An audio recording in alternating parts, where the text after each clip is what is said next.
네, 저는 오늘 로마서 12장 1절로부터 2절까지 말씀을 가지고 너희 몸을 드려라 한 이런 제목으로 우리 오늘 함께 여러분과 함께 은혜 나눠보려고 합니다.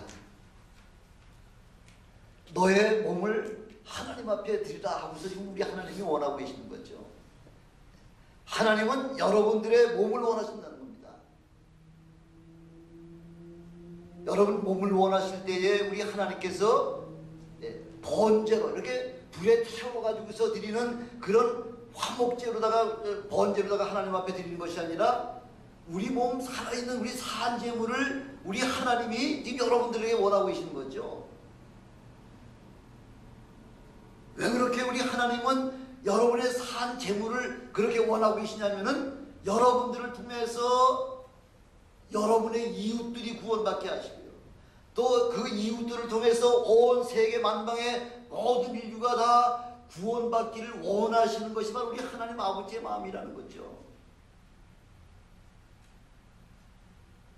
우리 하나님은 이방인들을 구원시키기 위하여 이스라엘의 그 마음을 완악하게 만드셨다 이렇게 말씀하고 있죠. 그렇다고 우리 하나님께서 이스라엘을 패한 거냐? 그렇진 않다는 거죠.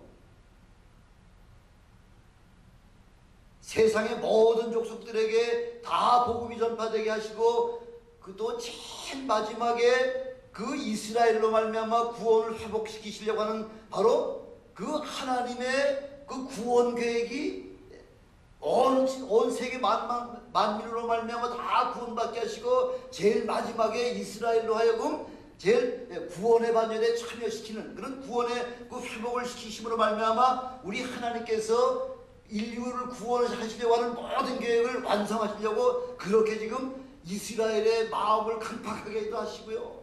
또 우리에게 또 우리 하나님께서 원하시는 것은 산제물로 우리 하나님 앞에 여러분의 몸을 쓰시기를 그렇게 원하신다. 지금 우리에게 좀 말씀하고 계신 겁니다. 복음이 온 세상에 한 바퀴를 도는데 지금 시간이 얼마나 걸렸나요? 2000년 걸렸잖아요. 2000년. 우리 주님이 그 감람산에서 승천하실 때는 내가 속히 오리라 하고서 그렇게 떠나셨는데 2000년이 되도록 지금 안 오셨습니다. 하나님이 지금 그 계획을 지금 늦추고 계시는 겁니까? 그 계획이 지금 그렇게 그 거짓말을 하고 계시는 겁니까? 아니지 않습니까? 2000년이 되도록 지금 하나님께서 주님의 그 재림을 그것을 지금 붙잡고 계시는 그 이유는 바로 저와 여러분들까지 구원의 반열에 참여시키시려고 지금 하나님께서 지금 오래 참고 계신 거죠. 오래 참고 계신 거예요.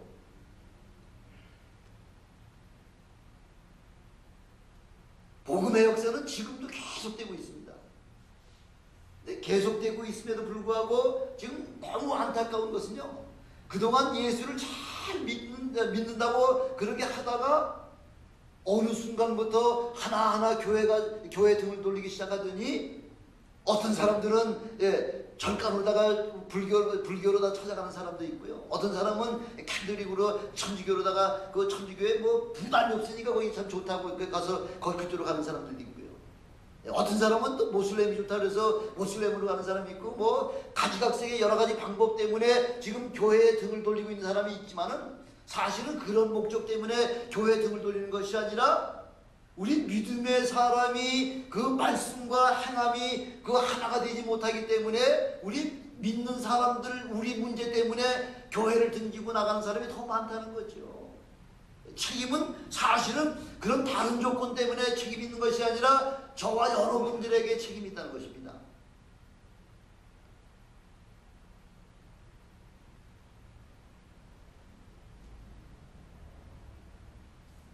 이렇게 구원은 많은 사람들 엄청난 힘으로 말미암아 그렇게 많은 사람들이 구원받는 게 아니에요. 로마 제국이 크리스찬들을 향해서 얼마나 핍박을 했습니까? 뭐 엄청난 그런 고난을 주고 했음에도 불구하고 그 소수의 크리스찬들을 통해서 이 세상에 복음이 증거되기 시작했다는데 소수의 사람들 때문에 우리 하나님께서는 바로 가장 적은 것 가장 연약한 그런 숫자나 힘이나 모든 것을 가장 연약한 사람을 통해서 구원시켜 주시기를 원하시는 분이 바로 우리 하나님의 아버지의 계획이라는 거죠. 그 로마에서 그렇게 엄청난 고난과 핍박을 받으면서도 그 작은 소수의 크리스천들을 통해서 그들의 삶이 그 믿지 아니하는 사람들의 마음을 변화시켰다는 거죠. 그래서 마침내는 로마 황실에까지 복음이 증거가 되기 시작했고요. 그래서 로마 황실이 복음화가 시작되니까 마침내 AD 313년에 콘스탄틴 대제를 통해서 밀란 칙령을 발표하면서 로마가 그 기독교를 갖다 국교로 채택하는 일에 그 작은 소수의 크리스천들을 통해서 엄청난 구원의 역사가 나타나기 시작하고요. 온 세계 만방에 예수 그리스도의 복음이 전파되기 시작한 것은 바로 이 작은 소수의 크리스천들을 통해서 그렇게 복음이 증거됐다는 것입니다.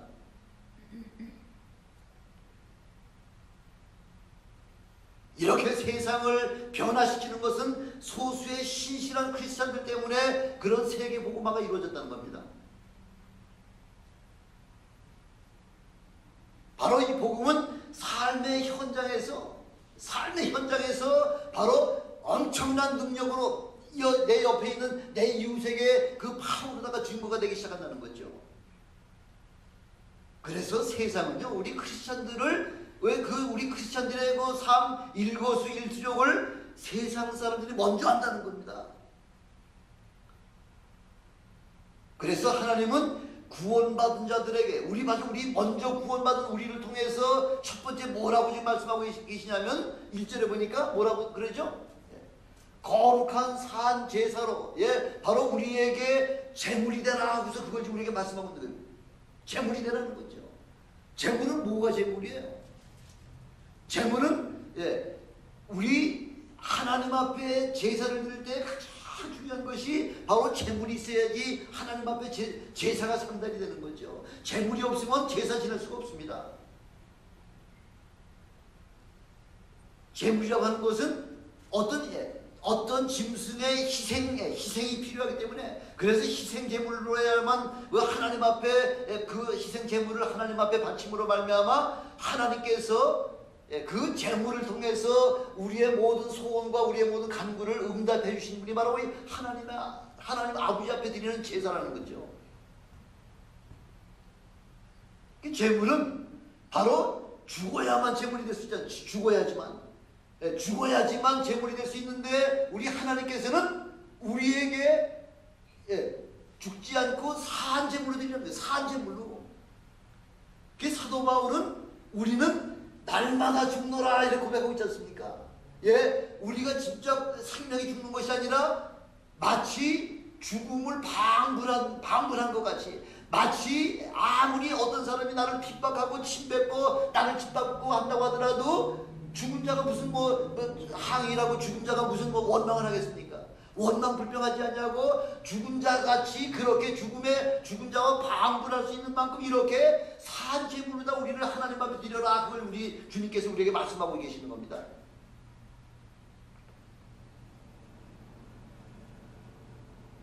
여러분, 제물이 말합니까?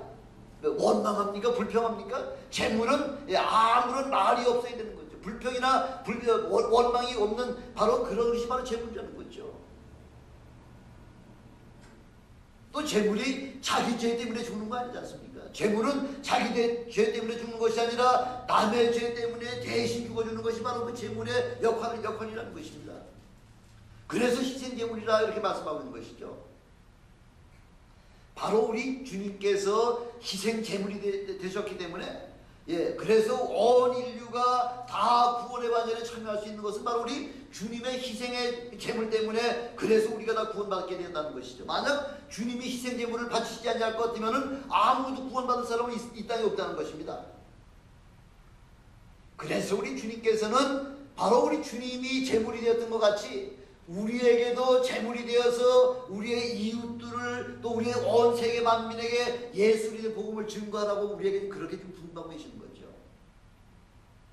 세례 요한은 예수님을 보자마자 요한복음 1장 29절에 보니까 보라 세상 죄를 지고 가는 하나님의 어린 양이로다. 예수님을 바라보는 순간에 바로 예수 그리스도야말로 온 인류의 죄의 문제를 짊어지고 갈 하나님의 어린 양이라고 하는 것을 깨달았다는 거죠.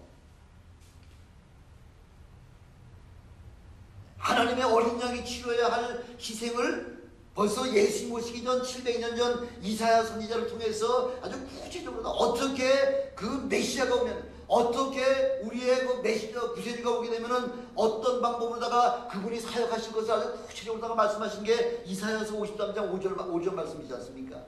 그가 찔림은 우리의 허물을 인하며 그가 상함은 우리의 죄악을 인함이라. 그가 징계를 받음으로 우리가 평화를 누리고 그가 채찍에 맞음으로 우리가 나음을 입었도다. 바로 그분 예수님께서는 이 땅에 오셔서 하셔야 할 그 사역을 벌써 이미 예수님 오시기 700년 전에 아주 구체적으로다가 그가 찢으셔야만 하고 그가 상하셔야 되고 그가 징계를 받으셔야 되고 그가 채찍에 맞으셔야 되고 그리고 마침내는 죽으셔야지만 온 인류의 모든 죄의 문제를 해결할 바로 메시아가 된다고 하는 사실을 이미 이사야 선지자를 통해서 우리에게 700년 전에 벌써 예언을 해놓고 계시지 않습니까?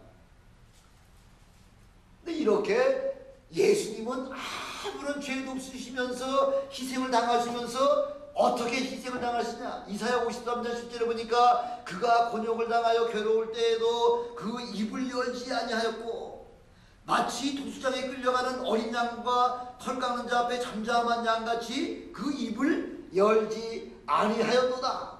이렇게 여러 사람의 죄를 위해서 친히 고난과 고통과 이런 어려움을 겪으면서도 한 번도 그 입을 열지 않으셨다는 거예요. 불평하지 않으셨다는 거죠. 잠잠하셨다는 거죠. 이렇게 우리 주님은 자기가 담당할 그런 십자가의 고난을 이제 제자들에게 또 그 사역을 우리에게 분부하시면서 마태복음 16장 20절에 24절에 보니까 아무든지 나를 따라오려거든 자기를 부인하고 자기 십자가를 지고 나를 쫓을 것이라 하고서 그렇게 우리에게도 맡겨주신 사명이 내 십자가 짊어지고 죽음을 각오하고 남을 위해서 죽음을 각오하고서 그렇게 신앙생활하라 하고서 지금 우리에게 좀 그렇게 말씀하고 계시는 거죠. 예수님의 제자는요 자기의 삶에 얽매이지 않는 그런 사람입니다. 주님이 필요하실 때는 아무 때라도 불러서 마음껏 쓰시고 마침내는 죽음의 자리까지 그렇게 인도하시는 것이 바로 우리 주님께서 저와 여러분에게 맡겨주신 사명이에요. 재물은 여러분 재물을 드릴 때 양이면 양 통째로 드리는 거 아니에요? 어떻게 드리는 거에 그 재물입니까? 재물이라고 하는 것은요, 재물이라는 것은 그 재물 중에서 가장 좋은 부분만 드리는 거예요. 그래서 목을 잘라내고 팔다리를 다 잘라내고 그것도 창자를 다 끄집어내서 태워버림으로 말미암아 아주 온전한 예물, 바로 가장 온전한 그 예물만 하나님 앞에 제물로 다 드린다는 것이죠. 다른 말로다가 표현할 것 같으면은 우리 하나님께서는 여러분들의 시간 가운데 가장 소중한 시간, 하루에 24시간에 여러분이 아침에 일어나는 그 첫 시간을 하나님 앞에 드릴 뿐만 아니라 여러분들이 가지고 계신 가장 최고의 재능과 여러분들이 가지고 계신 모든 재물 중에서도 가장 귀중한 것, 이런 가장 최고의 것들만 하나님 앞에 드려라, 그걸 지금 우리에게 분부하고 계시는 거죠. 각을 뜬다는 게 뭐예요? 각을 뜬다는 거는 불필요한 부분들은 다 잘라내고요, 아주 온전한 부분, 아주 제일 좋은 부분만 가지고서 하나님 앞에 그렇게 드리는 것이 바로 각을 뜬다는 이야기가 되는 거죠. 우리 주님께서는 여러분들의 몸을 원하시는데 몸은 드리지 아니하시고 그냥 신앙적인 그런 관념적인 것만 하나님 앞에 드린다고 할 것 같으면 그것은 참 신앙이 아니고 허상일 뿐이라고 그걸 우리에게 말씀해 주고 있는 것입니다. 예배는 어떻게 드려야 하는 게 참 예배냐면요, 어떻게 드려야 되는 겁니까? 하나님 앞에 제사하는 자들은 마음을 다하고 목숨을 다하고 뜻을 다하고 성품을 다 해서 그래서 그렇게 드린다는 거죠. 그게 우리 하나님이 기쁘게 받으실 만한 참 아주 신령한 영적 예배다, 그 말씀하고 있는 거죠. 이런 거 저런 거 세상 생각하고 이거저것 뭐 다 생각하면서 시간에 정확한 시간 맞추지 못하고 하나님 앞에 그냥 뚝 잘라가지고서 드리는 그 예배는 하나님이 받아주시지 않으신다고 말씀하고 있죠. 주님은 여러분들에게 생명을 바쳐서, 아주 생명을 바쳐서 예배에 성공하라고 그렇게 우리에게 지금 분부하고 계신 거죠. 얘 생명을 걸라는 거죠. 예배에다가 생명을 걸라. 그 정도로 예배는 하나님 앞에 드려지는, 한 번의 예배라고 하더라도 하나님 앞에 드려지는 거룩한 예배가 되어 있다는 거죠.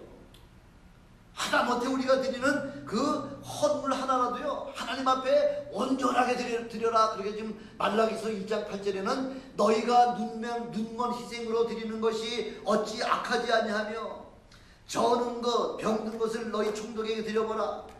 그가 너를 기뻐하겠냐는 거죠. 병든 소, 뭐 비루 먹은 소, 비루 먹은 양, 뭐가 잘못된 그런 양, 온전하지 못한 양을 너희 총독에게 드려봐라. 총독이 너희를 그 기뻐 받겠느냐? 그것을 간합하겠느냐? 기쁘게 그 연락하겠느냐? 그렇게 세상의 총독들도 그런 예물은 안 받으신다는 거죠. 근데 하물며 하나님께 어떻게 이렇게 거룩한 하나님께 그렇게 만물이 여길 수 있느냐는 거죠. 그런 예배는 그런 예배나 그런 예물을 우리 하나님 안 받으시겠다는 거죠. 그래서 신명기 23장 18절에 보니까 우리 하나님이 아주 명하고 계시잖아요. 창기의 번 돈과 개 같은 자의 소득은 내 하나님 전에 가져오지 말라. 하나님 앞에 가증한 것이라는 거죠. 몸을 팔아가지고 창기에 그 몸을 팔아가지고서 그 돈이나 도둑질한 그 돈 가지고서 그런 돈 가지고 하나님 앞에 가져가봤자 하나님은 그런 예물을 받아주시지 아시겠다는 거죠. 예, 우리가 나가서 열심히 땀 흘리고 기도하고 우리가 써야 될 거 안 쓰고 아끼고 절약해서 모은 그런 돈을 우리 하나님은 단 1불이야 1센트라고 하더라도 그런 돈을 우리 하나님은 기뻐 받아주신다, 그렇게 말씀하고 있는 거죠. 벌써 이 예배하면은 제일 먼저 생각나는 사람이 미국 대통령이 얼마나 바쁜 사람입니까? 온 세계의 대통령이라고 해도 과언이 아닐 정도로 미국 대통령 중에 카터 대통령은요, 대통령이 되고 나서도 매주마다 비행기를 타고 그 워싱턴에서 조지아주까지 가서 거기 가서 어린아이들 그 주일학교 반사 노릇했잖아요. 가서 어린아이들, 가서 1시간 동안 어린아이들에게 하나님의 성경 말씀을 가르쳐주고요. 그리고 주일 성수하고 그리고 다시 비행기를 타고서 워싱턴으로다가 돌아오는 그 사역을 대통령 4년 동안 한 번도 거르지 않냐고 그 사역을 감당했다고 그렇게 말씀하고 있지 않습니까? 그러니까 카터 대통령은 대통령 제임스보다 대통령을 그만두고 난 그 이후에 훨씬 더 많은 인류를 위해서 집을 지어주고 하는 그런 귀한 사역들을 담당하면서 사람들로부터 칭송받는 그런 일들을 하고 있지 않습니까? 지난번에도 제가 한번 말씀드렸지만은 세계무역센터의 수석 부총재로 계시는 우리 이희돈 장관님 계시잖아요. 이희돈 장관. 여러분 다 들어보셨죠? 세계무역센터, 전 세계 무역의 집결 총수인 거 바로 세계무역센터 수석 부총재로 있는 그 이희돈 장관님이요. 스웨덴 국왕과 토요일날 저녁 만찬이 준비가 되어 있는데도 불구하고 이 저녁에 스웨덴 왕과 만찬을 하고 나면 그 다음날 내 본교회에서 예배를 드릴 수가 없기 때문에 그 스웨덴 국왕과의 만찬을 캔슬하고서 비행기 타고 다시 미국으로 들어와가지고 자기 본교회에 가서 예배를 드리고 왔다고 하는 그 사실을 우리에게 한번 간증을 한 전적에 제가 간증을 들었습니다. 지지난주에 LA에서 우리 송장로님 댁 바로 옆에 있는 스페니시 처치 거기서 선교대회를 갖다 했는데 밤 10시에 끝났습니다. 밤 10시에 끝났는데 아리조나에서 오신 80세가 넘으신 문장모님이라고 하신 분이 지금 애리조나를 가야 되겠다는 데 차를 운전하고서 지금 밤 10시인데 그럼 밤새도록 애리조나까지 운전해 가야 되느냐? 좀 주무시고 내일 가시죠. 교회 장로가 교회를 비우고서 어떻게 여기서 잘 수가 있겠냐 하면서 밤 10시에 그 선교대 끝나자마자 그 80 넘은 분이 운전하고서 아리조나로 가시는 그 모습을 바라보면서 바로 이렇게 자기 몸이 피곤하거나 이런 거에 전혀 개의치 않냐고요. 맡겨준 사명을 감당하려고 하는 그 놀라운 그 사역이 바로 그것이 사한 제물로 하나님 앞에 드리라는 거죠. 여러분에게 맡겨준 그 장소와 직분에 봉사하는 것이 바로 우리 하나님께서 기뻐 받으시는 참 제물이 된다는 것입니다.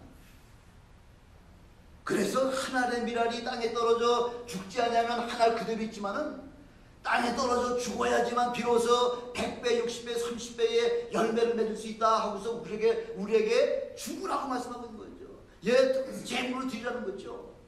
그래야 열매를 맺을 수 있다는 거죠. 하나님이 기뻐하시는 참 제물이 되시기를 주님으로 축원합니다. 또 이렇게 우리가 우리 몸을 갖다 원하시는 거 하나님의 그 두 번째 목적은 뭐냐면 이 세대를 본받지 말라 하고 2절에 지금 말씀하고 있죠. 2절에 보니까 뭐라고 나와 있습니까?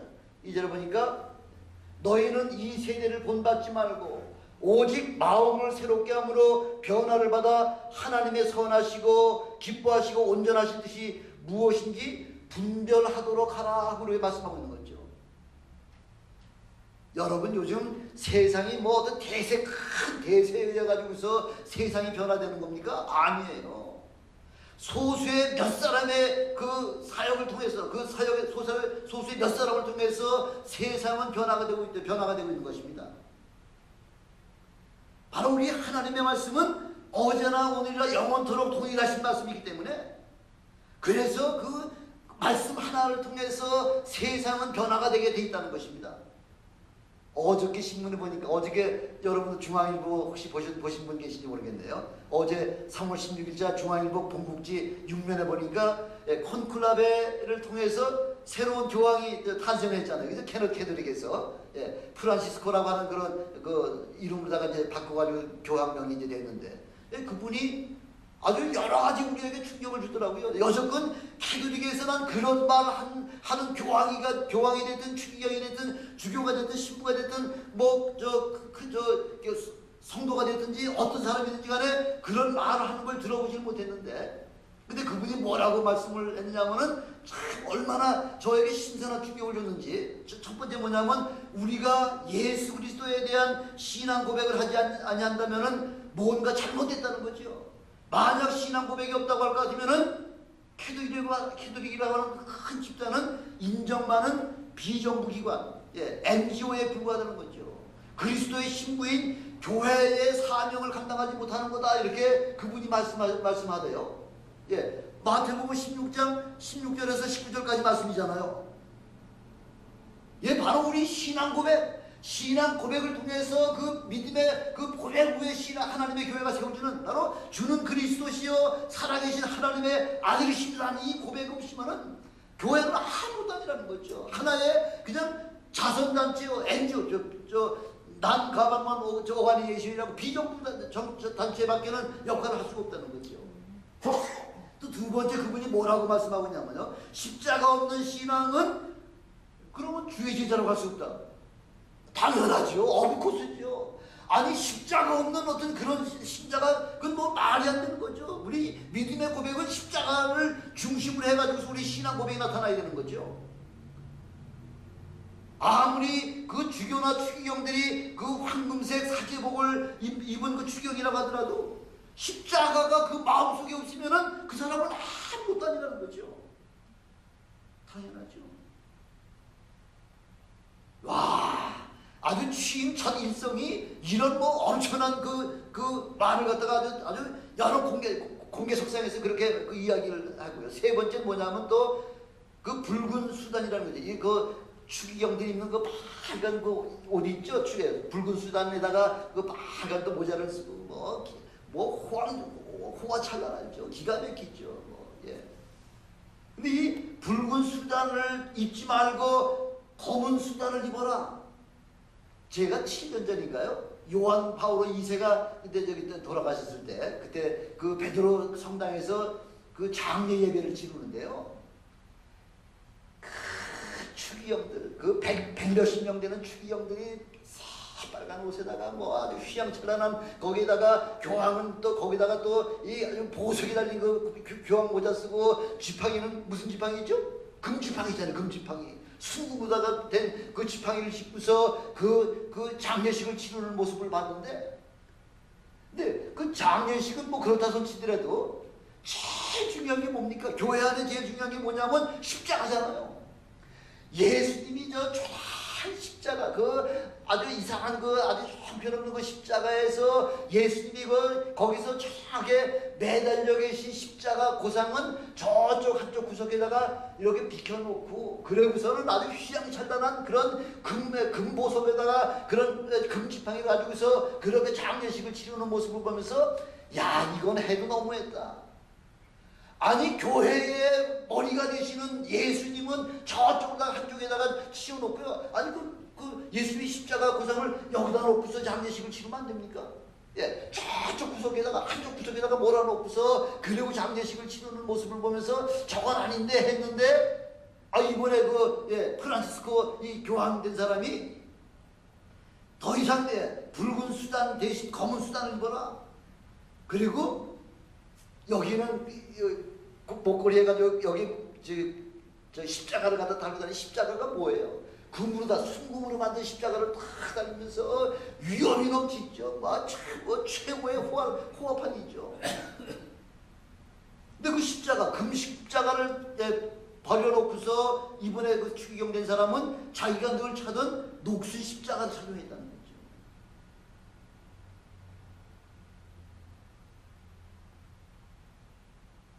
이렇게 교황 모자만 해도 보석 시장된 게 그것만 해도 몇십억이라 그러잖아요. 그 교황 모자 하나만 가지고서도. 요즘 예수를 믿어도 초호흡판으로 그렇게 겉으로는 거룩하고 겉으로는 고상한 척하면서도 실제로는 그렇지 못한 그런 귀족 같은 그런 행동한다고 할 것 같으면은 그런 사람을 보고 누가 예수 믿겠냐는 거죠. 우리 주님께서 말씀하고 계시잖아요. 자기를 부인하고 자기 십자가를 지고 따르지 아니하는 사람은 내 제자가 아니다, 이렇게 말씀하고 있잖아요. 왜 우리 주님의 그 종들로, 주님의 그 사역자들로, 주님의 제자로 부르는 모든 사람들은 주님께서 짊어지건 그 십자가, 바로 우리에게 맡겨주신 그 십자가를 짊어지고 그렇게 신앙생활하고 남을 섬기는 것이 바로 그건 참 신앙이라는 거죠.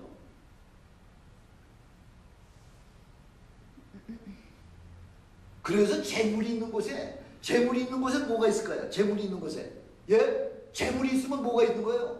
예배가 있는 거죠. 재물이 있는 곳에. 요즘 세상은 하루가 다르게 변화가 되고 있습니다. 그 변화를 받으라 하고서 지금 주님께서 그렇게 말씀하고 있지 않습니까? 하나님의 선하시고 기뻐하신 온전한 뜻이 무엇인지 분별하도록 하라. 이 세대를 본받지 말고 변화받으라는 거죠.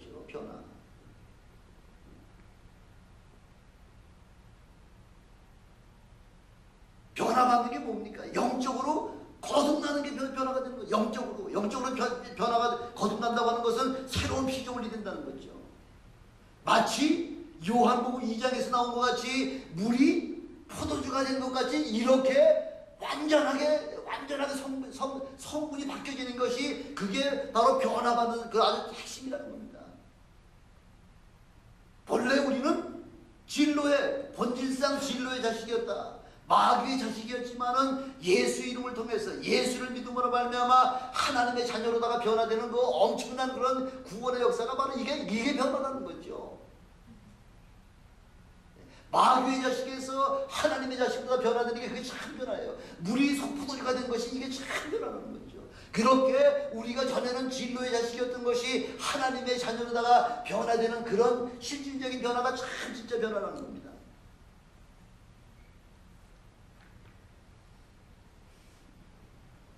우리 잘 알고는 아주 대한민국의 아주 첫째 둘째 가는 그 재벌 중에 정주영 회장 같은 사람이 있었잖아요. 그 정주영 회장하고 이병철 회장이 이제 뭐 몇 년 사귀다가 이제 그분 다 돌아가셨는데, 근데 정주영 회장은요, 자기 동생 하나가 독일에 정신영 씨가 독일에 출장을 갔다가 불의의 교통사고로다가 죽자마자 예, 그의 제수가 장정자씨라고 하는 그 제수가 예, 쭉 다니는 정동교회에 그 온 가족이 정주영 회장이 같이 나갔다는 거죠. 정동교회에 나가다가 누굴 만났냐면은 하영조 목사님을 만나가지고 하영조 목사님에게 예, 세례받고 구원받아가지고서 그 정주영 씨가 제일 좋아하는 그 찬양이 뭐냐면 내게 강 같은 평화 하는 그 복음성가 있죠. 예, 그 정주영 씨가 내게 강 같은 평화 이걸 늘 이렇게 즐겨 부르다가 예, 세례받고 구원받고 그리고 하나님 앞에 갔다는 거죠. 정주영 씨만 간 것이 아니라 정주영 씨 그 부인 되는 그분도 세례받고 그 구원받아가지고서 그렇게 소천했다는 거예요. 근데 이병철 씨 같은 경우는 똑같이 예, 그분에게도 마음에 궁금한 게 있었죠. 그래서 죽기 한 달 전에 캐드릭 신부한테 가서 부자가 천국 가기가 마치 약대가 바늘구멍 들어가는 것보다 더 힘들다고 하는데 그러면 과연 부자가 천국 갈 수 있나 하고서 20가지를 그 캐드릭 신부한테 쭉 질문을 했잖아요. 예, 그 마음속에 답답한 마음이 있었죠. 갈급한 마음이 있었죠. 근데 그 대답을 받기 전에 그냥 그 이병철 씨가 죽는 바람에 그래서 정주영 씨하고 이병철 씨는 서로 대한민국의 첫 번째, 두 번째가는 이런 엄청난 재벌이었지만은 그 죽는 순간은 하늘과 땅 정도가 아니라 천국과 지옥의 차이만큼 이런 엄청난 차이로다가 그렇게 각각 가시는 곳이 다르다는 거죠.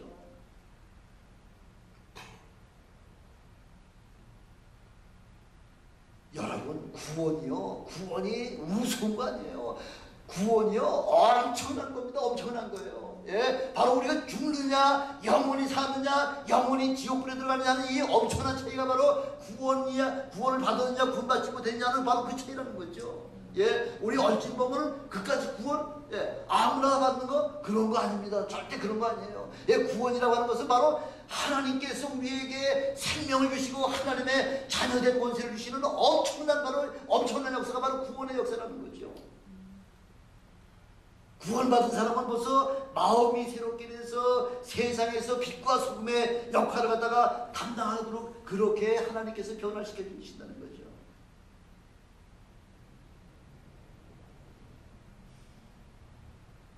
그래서 세상이 바로 여러분들을 통해서 세상이 변화가 되게 하시고요.